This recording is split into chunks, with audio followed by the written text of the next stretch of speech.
സകൃതകൃതാവായ നാട്ടുകാരെ ശ്രദ്ധിക്കുക, കലാപരിപാടികൾ തുടങ്ങാൻ ആരംഭിക്കാൻ. ദുബായിൽ ഇന്ത്യ വിരുദ്ധത മാത്രം ആയുധമാക്കുന്ന വിഷം തുപ്പുന്ന ഷാഹിദ് അഫ്രീദിക്ക് സ്വീകരണം ഒരുക്കിയത് ഇതൊരിക്കലും അംഗീകരിക്കാൻ പറ്റാത്ത കാര്യമാണ്. ശ്രീ രാഹുൽ ഈശ്വർ, പക്ഷേ താങ്കളുടെ ഒരു വീഡിയോ കണ്ടിരുന്നു. ഈ പറയുന്ന ചെയ്തികൾ അതിനെ ന്യായീകരിച്ചുകൊണ്ട് എങ്ങനെ ന്യായീകരിക്കാൻ താങ്കൾക്ക് കഴിയുന്നു? നമുക്ക് വേറെല്ലാം പറയാം. Shri Manjush, making mountain out of a molehill English ഇംഗ്ലീഷ് പ്രയോഗമുണ്ട്. I am the manager of the Chungatara guest house. It meet you phoning you. നിർത്തടാ നിന്റെ പൊട്ട ഇംഗ്ലീഷ്. നമ്മുടെ മലയാളി കേരളത്തിലെ അക്യൂബ എന്ന് പറഞ്ഞ അസോസിയേഷൻ അവരൊരു പരിപാടി നടത്തിയപ്പം തൊട്ടപ്പുറത്തെ പരിപാടിക്ക് ഷാഹിദ് അഫ്രീദിയും ഉമർ ഗുള്ളും ഗസ്റ്റായി വന്നു.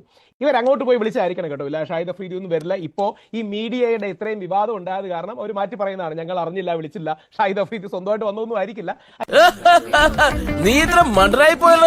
അതിപ്പോ അവർ മാറ്റി പറയുന്നത് വേറൊന്നും കൊണ്ടല്ല, എന്തെങ്കിലും രീതിയിലുള്ള പേടി കൊണ്ടോ അല്ലെങ്കിൽ ഏതെങ്കിലും രീതിയിലുള്ള മാധ്യമ ആക്രമണം ഉണ്ടാവുമെന്നോ വിചാരിച്ചാൽ. ഇവനേതാ? എന്റെ സുഹൃത്താണ്. ഇവൻ ആദ്യം പിടിച്ച് പുറത്താക്കെ. ഇവനെ കണ്ടപ്പോഴേ എനിക്ക് അലർജി അറിയുന്നത്. ഈ ഷാഹിദ് അഫ്രീദിയുടെ കൂടെ നടക്കുന്ന വെള്ള ഷർട്ട് ഇട്ട ഒരാളുണ്ട്. പുള്ളി മുസ്ലിമും അല്ല, പുള്ളി ഹിന്ദുവാണ്. ഹിന്ദു മാരേജ് ആക്ട് 1955 സെക്ഷൻ ഹിന്ദുവാണ്. ഞാൻ പുള്ളിയോട് സംസാരിച്ചിരുന്നു. ഇവരുടെ പരിപാടിക്ക് കഴിഞ്ഞ തവണ ഞാൻ ദുബായ് പോയിരുന്നു. ഇപ്പൊ എല്ലാം ഓക്കെ. ഇതിൽ കൂടുതൽ എന്ത് തെളിവാണ് സാർ വേണ്ടത്? സാധാരണ തിരുവനന്തപുരത്ത് സീറ്റ് പഠിച്ച ഹിന്ദു മുസ്ലിം എന്നുള്ള വേർതിരിവൊന്നുമില്ല.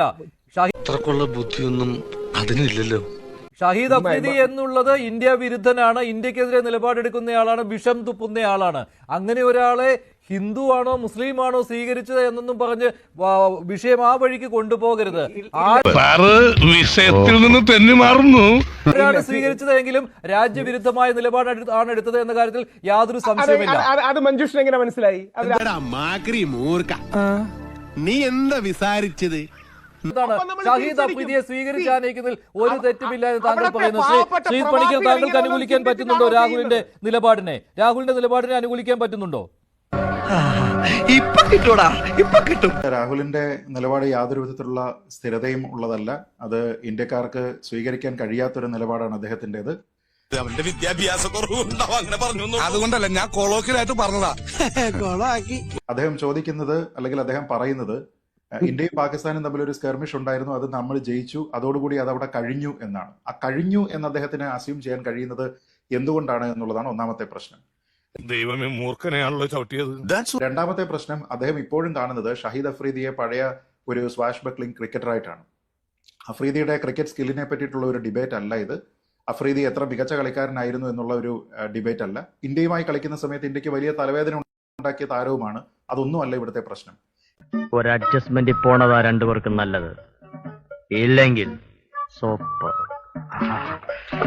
ഇവിടുത്തെ പ്രശ്നം രാഹുൽ ഈശ്വർ പ്രാഥമികമായി മനസ്സിലാക്കേണ്ടത്, ഇന്ത്യയെ സംബന്ധിച്ചിടത്തോളം ഷാഹിദ് അഫ്രീദി പെർസോണ നോൺ ഗ്രാറ്റയാണ്.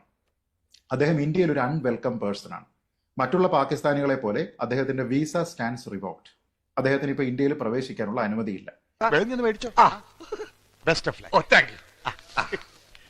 രണ്ട്, അദ്ദേഹത്തിന്റെ അഭിപ്രായങ്ങൾ ഇന്ത്യ വിരുദ്ധമായതുകൊണ്ട് ഗവൺമെന്റ് ഓഫ് ഇന്ത്യ പ്രത്യേകമായിട്ടുള്ള ലീഗൽ നിർദ്ദേശങ്ങൾ കൊണ്ട് ഇന്ത്യയിൽ അദ്ദേഹത്തിന്റെ സോഷ്യൽ മീഡിയ കംപ്ലീറ്റ്ലി ഇന്ത്യൻ ISPകളിൽ ബ്ലോക്ക് ചെയ്തിരിക്കുകയാണ്. ഇപ്പോഴും അത് തുടരുകയാണ്. അദ്ദേഹത്തിന്റെ എക്സ് അക്കൗണ്ട് രാഹുൽ ഈശ്വർ ഒന്ന് എടുത്ത് നോക്കൂ, ആക്സസ് ചെയ്യാൻ പറ്റില്ല. അദ്ദേഹത്തിന്റെ യൂട്യൂബ് ചാനൽ ഒന്ന് എടുത്ത് നോക്കൂ, ആക്സസ് ചെയ്യാൻ പറ്റില്ല.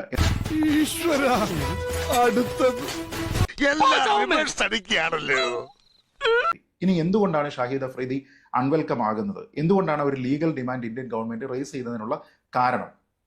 ഇന്ത്യയുടെ സൈന്യത്തിനെ പറ്റി പാകിസ്ഥാനിലുള്ള സമ TVയിൽ ഒരു അഭിമുഖം കൊടുക്കുന്ന സമയത്ത് അദ്ദേഹം ഉപയോഗിച്ച 2 വാക്കുകളുണ്ട്. ഒന്ന് ഇൻഎഫിഷ്യന്റ്, 2 യൂസ്ലെസ്.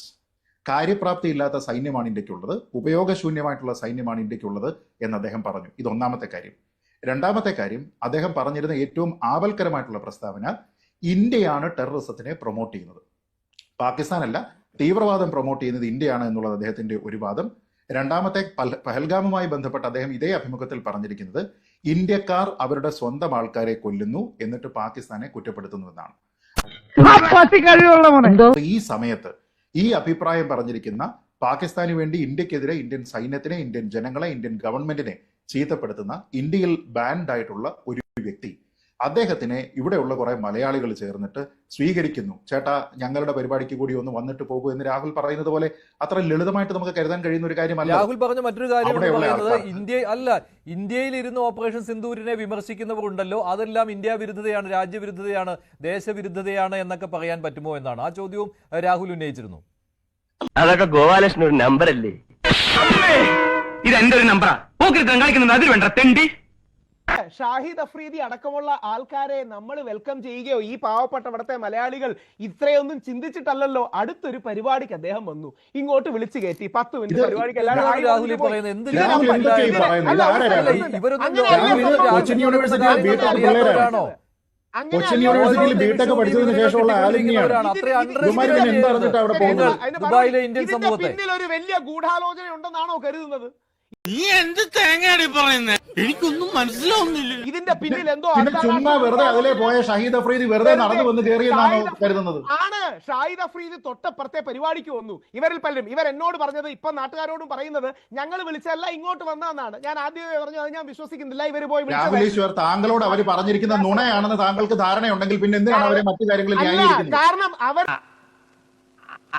അതല്ല ഉദ്ദേശം. ഞാൻ പിന്നെ ചൂടാണ്ട് AC ഒന്നും ഇല്ല. അത് അവിടെ ഇന്ത്യൻ പൗരത്വം ഇപ്പോഴുമുള്ള ഇന്ത്യൻ പാസ്പോർട്ട് ഹോൾഡ് ചെയ്യുന്ന ഇവർ അവിടെ പോയതിനു ശേഷം ഇന്ത്യയുമായിട്ടുള്ള അഫ്രീദിയുടെ ബന്ധം എന്താണെന്നോ, ഇന്ത്യൻ ഗവൺമെന്റിനെ പറ്റി അഫ്രീദി പറഞ്ഞിരിക്കുന്നത് എന്താണെന്നോ, നമ്മുടെ സൈന്യത്തിനെ പറ്റിയും ജനങ്ങളെ പറ്റിയും പറഞ്ഞിരിക്കുന്നത് എന്താണെന്നോ, ഈ ഒരു സാഹചര്യത്തിൽ അഫ്രീദിയുടെ പ്രാധാന്യം എന്താണെന്നോ മനസ്സിലാക്കാത്ത മണ്ടന്മാരാണ് ഈ കൊച്ചിൻ യൂണിവേഴ്സിറ്റിയുടെ ബിടെക് പഠിച്ചിട്ട് അവിടെ പോയി ജോലി ചെയ്യുന്നത് എന്ന് രാഹുൽ ഈശ്വർ പറഞ്ഞാൽ അത് സമ്മതിക്കാൻ പറ്റില്ല.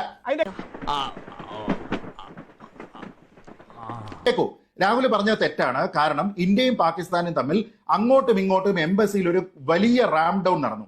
55 പേരിലധികം ഉള്ളായിരുന്ന സ്ഥലത്ത് നിന്ന് ഏതാണ്ട് 30 നമ്മൾ ആൾക്കാരെ റാം ഡൗൺ ചെയ്തു, പാകിസ്ഥാനും ചെയ്തു. 2, അവിടെ ഉണ്ടായിരുന്ന കീ പൊസിഷനുകളിൽ ഉണ്ടായിരുന്ന ആൾക്കാരെ മുഴുവനും നമ്മൾ തിരിച്ചു വിളിച്ചു, പാകിസ്ഥാനും അതുപോലെ ചെയ്തു. 3, പാകിസ്ഥാൻ ഷിംല കരാറിൽ നിന്ന് മാറിയിരിക്കുന്നത് നയതന്ത്രപരമായിട്ട് ഇപ്പോഴും അങ്ങനെ തന്നെ നിലനിൽക്കുന്നു. ഇൻഡസ് വാട്ടേഴ്സ് ട്രീറ്റി അബയൻസിൽ വെച്ചിരിക്കുന്നതിൽ നിന്ന് നമ്മളും മാറിയിട്ടില്ല. 4, ഇന്ത്യ പാകിസ്ഥാൻകാർക്ക് വിസ ഇഷ്യൂ ചെയ്തിരിക്കുന്നത് സ്റ്റാൻഡ്സ് ക്യാൻസൽഡ് എന്ന് പറഞ്ഞിരുന്നാൽ ഇപ്പോഴും പാകിസ്ഥാനികൾ ഇന്ത്യയിൽ അൺവെൽക്കം ആണ് എന്ന് തന്നെയാണ്.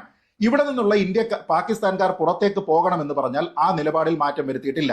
ഇനി പാകിസ്ഥാനുമായി ബൈലാറ്ററൽ ചർച്ചയുണ്ട് എങ്കിൽ തന്നെ പാക് ഒക്യുപ്പൈഡ് കാശ്മീരും ടെററിസവും മാത്രമേ ചർച്ച ചെയ്യൂ എന്നുള്ളതാണ് ഔദ്യോഗിക പൊസിഷൻ. എന്ന് വെച്ചാൽ ഡിപ്ലോമാറ്റിക് ആയിട്ട് എന്ത് തീരുമാനങ്ങൾ നമ്മൾ എടുത്തോ അതിൽ ഒരു കുറവും വന്നിട്ടില്ല, ഒരയവും ഉണ്ടായിട്ടില്ല. പിന്നെ ഇവന്മാരോട് ആരാ പറഞ്ഞത് ഡിപ്ലോമാറ്റിക് കാര്യങ്ങൾ ഈസ് ആയിട്ടുണ്ടെന്ന്? ഒന്ന് പേടിപ്പിച്ച് വിട്ടാൽ മതി, ഞാൻ ശരിയായിക്കോളൂ. മിണ്ടരുത്. എടാ, കുറെ കാലമായി തന്നെ ഞാൻ സഹിക്കുന്നു. മറുപടി, ഇവർ നേരത്തെ പ്ലാൻ ചെയ്ത് വിളിച്ചുകൊണ്ട് വന്നെങ്കിൽ ഇവരുടെ ഏതെങ്കിലും ഇൻവിറ്റേഷൻ കാർഡിൽ ഷാഹിദ് അഫ്രീദിനെ പ്ലാൻ ചെയ്തൊന്നും ആരും പറഞ്ഞില്ലല്ലോ. അവരെ പോയി വിളിച്ചുകൊണ്ട് വന്നിരിക്കുന്നത് തെറ്റാണെന്നല്ലേ പറഞ്ഞത്? പ്ലാൻ ചെയ്തെന്ന് ആര് പറഞ്ഞു? ഇതൊരു ഗൂഢാലോചന. പണിക്കർജിക്ക് ഉള്ളിന്റെ ഉള്ളിൽ അഭിപ്രായം ഉണ്ടോ? തീർച്ചയായും. പിന്നെ ചുമ്മാ ഒരാൾ തീരുമാനിച്ചാണെന്നാണ് രാഹുൽ പറയുന്നത്. ഞാൻ പറഞ്ഞുതരാം, അത് ഗൂഢാലോചന ഉണ്ട് എന്ന് ഞാൻ പറഞ്ഞുതരാം. കാരണം ഷാഹിദ് അഫ്രീദി വെറുതെ വിളിക്കാത്തടത്ത് ഉണ്ണാൻ ചെല്ലുന്ന ആളല്ല. അതിലെ പോകുന്ന സമയത്ത്, പ്രത്യേകിച്ചും ഇന്ത്യക്കാരുടെ ഒരു ആഘോഷം നടക്കുന്ന സമയത്ത് ഇത്രയും മോശമായ പ്രസ്താവനകൾ രാജ്യത്തിനെതിരെ നടത്തിയ ഒരാൾ എന്നാൽ ചുമ്മാ അതിലെ വലിഞ്ഞു കയറി ചെല്ലാമെന്ന് കരുതുന്നയാളല്ല. കിട്ടിയ മുതലും പലിശ ചേർത്ത് കിട്ടി. ആരും കണ്ടില്ല. വാ. അങ്ങനെ ഞാൻ പണിയെടുത്തിട്ട് പാകിസ്ഥാൻ നന്നാവണ്ട.